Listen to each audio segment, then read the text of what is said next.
Well, I definitely didn't plan the way that today was going to turn out, but so far it's turning out to be a very, very unique day. I was driving down this road, you can see there's like a cement factory over here, and as I was driving by, this driveway right over here kind of caught my eye. So I went up to the door and I rang the doorbell, and a nice gentleman named Jerry came out, and he actually owns this property. He's been here for 30 or 40 years, and he is going to be giving us a tour of this property and all the cool things he has on here. And let me tell you, I got a little sneak peek of what he has, and oh my goodness, this is so cool. Come along and let's take a look to see what Jerry has in store for us. I am here with my friend Jerry. Jerry is gracious enough to kind of give me a tour of his property because there's so many cool things that he has. Everything you can imagine, from koi fish to wooden carvings, very amazing rocks, very interesting trees, and the history and the story that comes behind those things is just incredible. So Jerry, thank you for having this opportunity to have me out here to take a look at these things. It's incredible.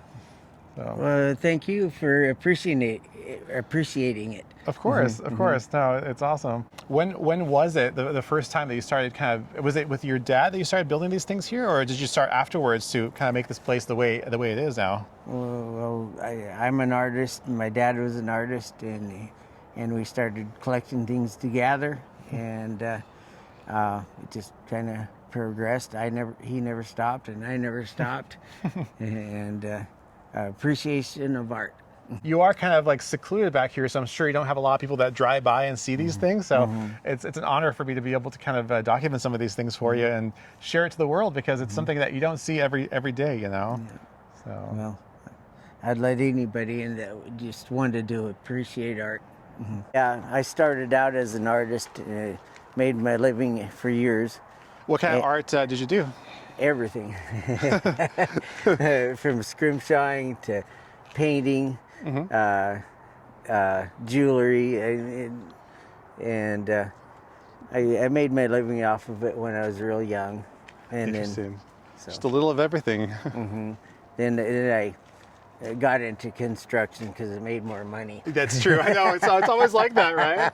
At least you kept your passion though for the art, though, because a lot of people will stop at working and then they retire and then it's too late. But no, you've kept it up, and yeah. And that's what I was saying. The first things I saw, were these totem poles, and you were saying you didn't make these yourself though. You bought these, right?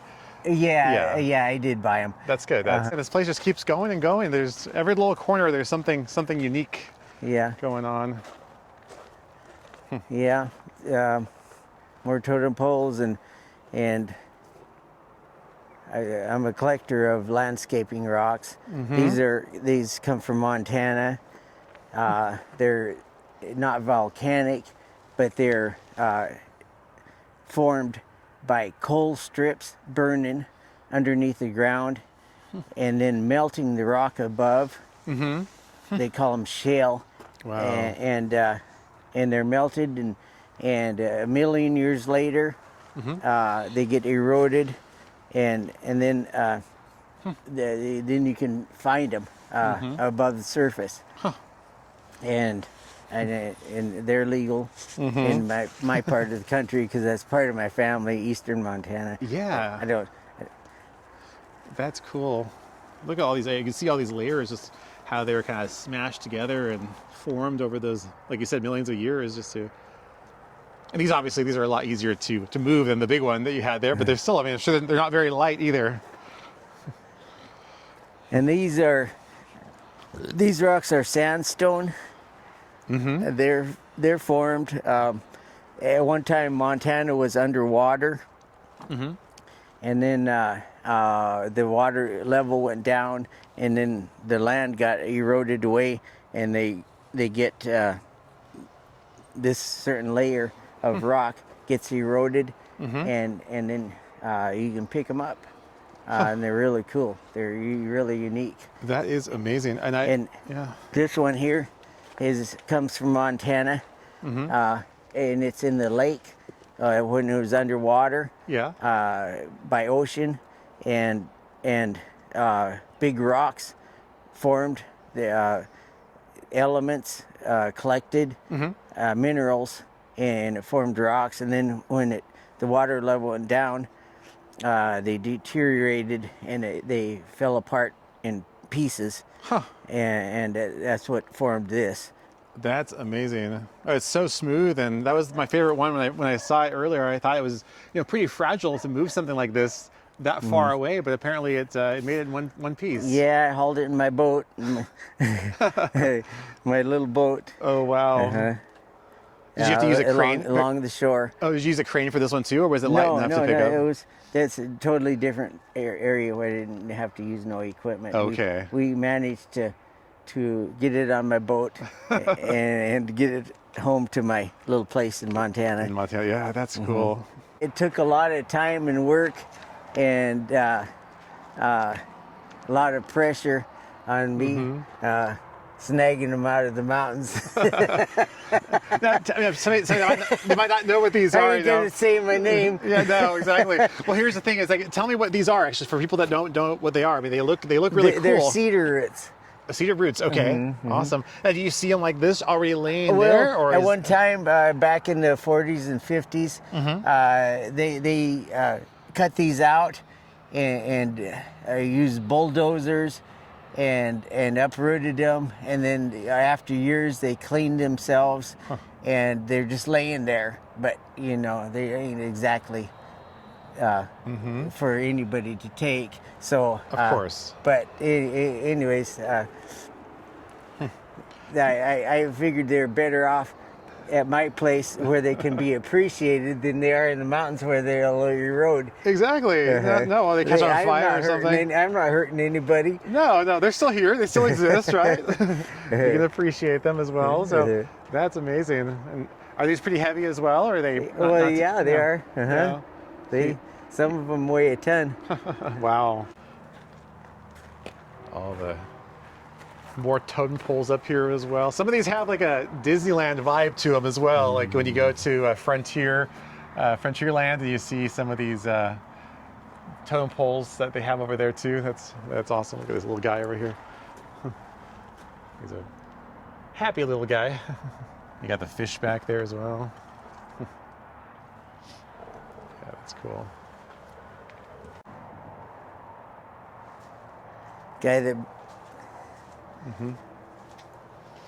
The guy that made this one. Yeah. Oh, look at these. He's a world champion. Oh, he is? A second place in world champion on this one, on this carving. Oh, look at that guy. That's so cool. Yeah, he almost looks real. He does. He's protecting your property out here. And there's this ones. Got the bear. Oh, the two bear and the little baby bear in his arms. That's the all-seen owl right there too. Look at that.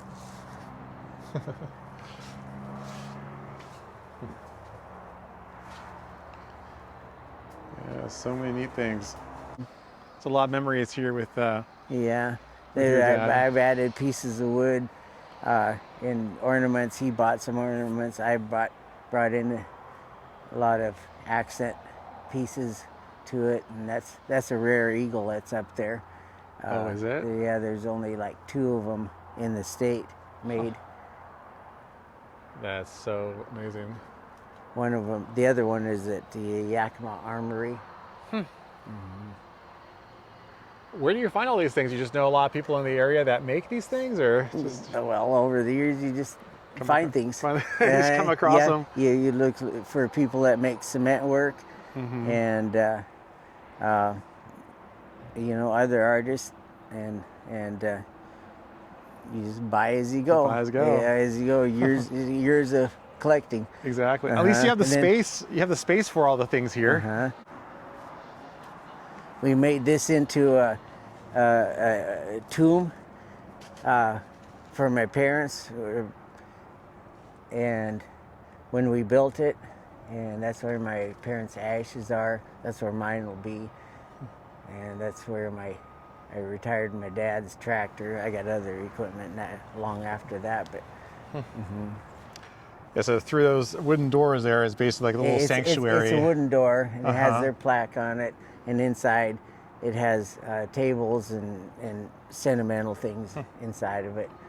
Oh man, that's amazing. It's such a a cool thing knowing that, you know, you with your parents were here and building these things, and they still are able to have their presence here, and it just that's amazing story.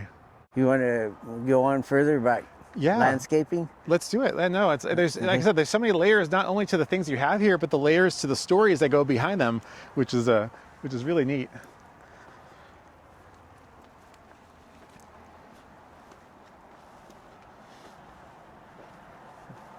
This is yuccas that Dad and I collected in Montana. So this is kind of like your little what would you call this, the cactus garden? Is that what you said? Yeah, it's a cactus garden. That back when I had my greenhouses, cactus greenhouse and succulents. But the greenhouses have been since fallen down. I see. And this is the kind of the remnants of what's left over in my landscaping. But wow, look at that's these. a big old cactus plant there. Big It's beautiful when it blooms. It's just total flowers when it blooms in the springtime. Now, did you get these from somewhere, or how do these grow here? Well, it just they survive the winters. There's cactuses, and you start them out, and in age they keep growing. They keep growing, yeah. So you started them from like a seed almost, basically. Yeah, you can take cutting and start them yourself. Okay. Oh, you be nice. Yeah. What are you doing? What you doing? They look pretty pathetic during the winter, but once spring comes, they fill up full of moisture and they rejuvenate and they rebloom. Big old piece of petrified wood up here.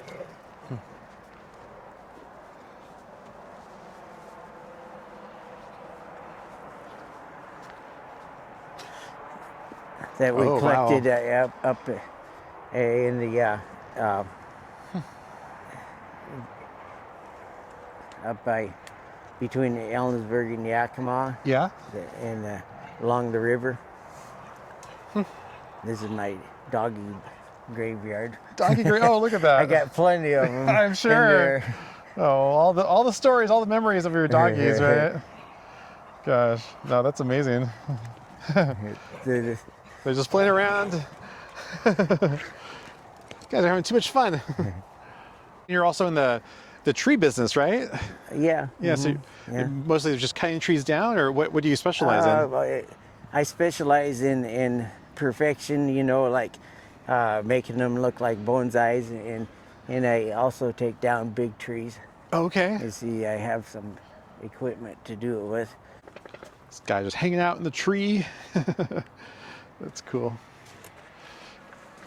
And here is that famous garden that you're talking about, right? Yeah, the one that hasn't been weeded. Well, it is winter though, so I can't blame you for that. So, anyways, you haven't been down this trail. Okay. Let's make a trail down here. Yeah.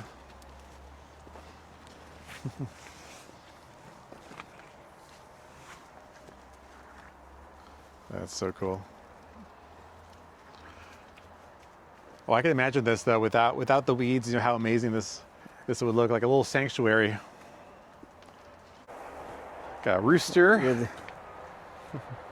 Now, did you make him, or did you buy him? No, he come from Mexico. From Mexico, okay. Oh yeah, that's where they make those. Then you got the bear here, and the Sasquatch next to him, right? Nice tall Sasquatch. They're hugging. I think they're best friends. He's saying, welcome. And he says, yes, welcome. They kicked the old man to the curb. Oh, I see that. Yeah, he's falling down there. He's like, oh, I'm a little sad over here. Oh, man. Here's some more Montana rocks. that are cool. That is so cool.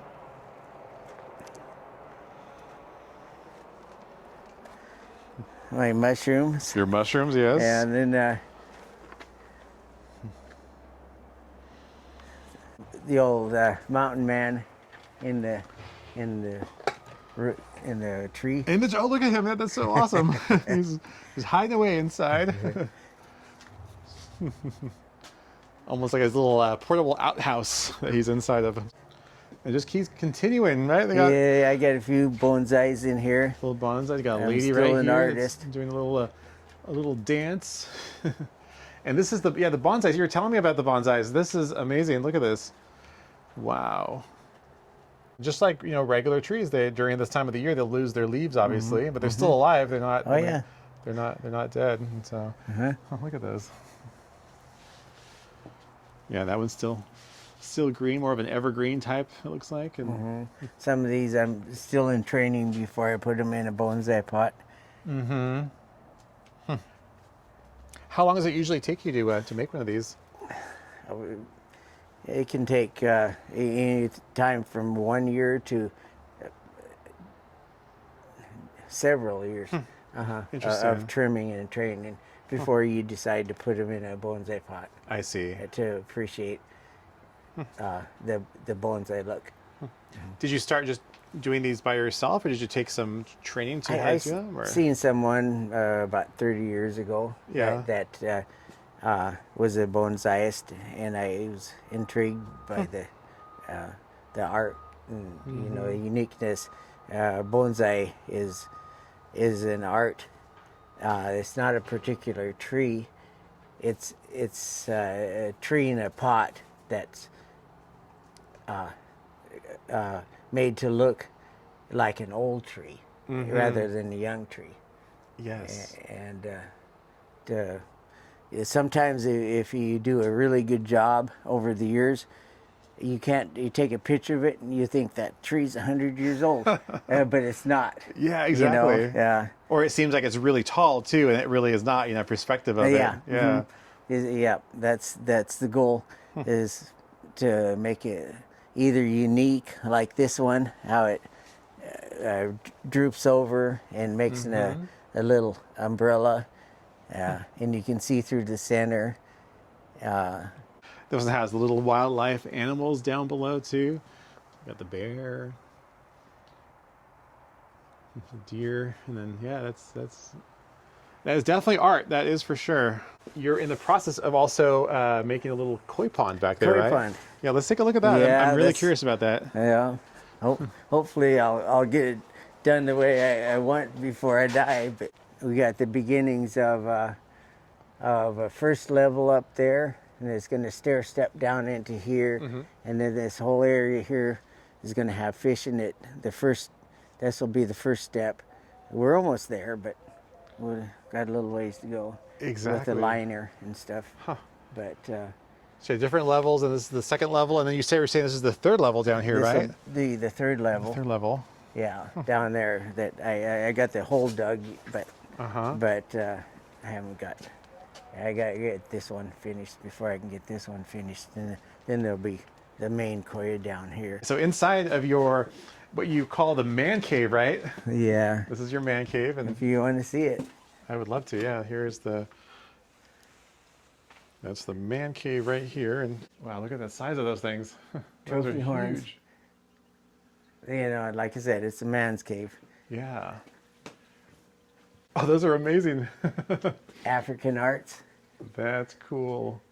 That reminds me of something you'd see on the Jungle Cruise at Disneyland.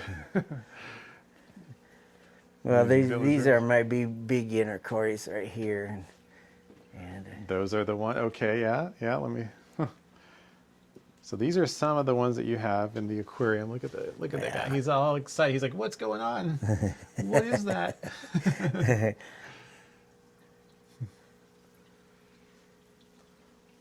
And he's about the full size right now, right? Fully grown? No, or is it no, he's yet. A baby. Just a baby one. Okay. How much bigger do they usually get? Well, I have some 1.5 feet in the other aquarium. And if you like cactus plants, this is my little collection I bring out in the springtime. And there's also some other bonsais out there over there, but they don't take the winter, so I bring them inside. Yeah, at least you have the space for all these in here, though. I'm sure they love the temperature that's not as cold as out there, obviously, to survive the winter. They survive. You don't water them. Very little to nothing during the winter, and you try to keep it cold. Yeah, look at that. That was a beautiful one. This is one of my favorites. This amazing. Is the last one the guy made before he went into the nursing home. Oh, wow. Yeah. It's a lot of memories for this one, a lot of importance for this one. You weren't kidding though when you were saying you have koi fish. These are a lot of aquariums. It's relaxing. This is my bed right here. Oh. If you're a bachelor, you can sleep anywhere you want. So what's the story? How did you get into the whole koi fish? I just started an aquarium for my mom when I took care of her in her last years, so she'd have something to watch. And after she died, I just kept making more aquariums. I don't know why. I guess I just liked the relaxation. They're easy to take care of, you know, easier than dogs. That's for sure, yes. Look at all that. Oh man, they're going like crazy. Look, there's 100 fish in there if you can't see them because they're all babies. Ah, they're so little. Yeah, somewhere hidden inside the. Oh yeah, they hide. They know how to hide. Yeah, anywhere. But there's over 100 of them in there. You can't even tell. No, that's amazing. And this is an Oscar. This is one of the biggest Oscars you'll ever run across. That's an Oscar. Wow, look at him. Very curious. Are you gonna come out? Now you have one here that's kind of special, right? Yeah, he's special, but he's not gonna come out right now. No, it's all right. Unfortunately. No, he's hiding somewhere. That's funny. If he smells food, he might. Exactly, and this one's just hanging out down there at the bottom. Yeah, they're a little cosmist. Mm-hmm. Got a few of the yellow and black ones back there. Look at it going like crazy. They've never seen anybody film them before. Yeah, exactly. They're almost playing like the dogs were outside. They're chasing each other and having a great time. How would you like to take a dog home with you? A puppy? My kids would love that. Come look. Okay, let's see.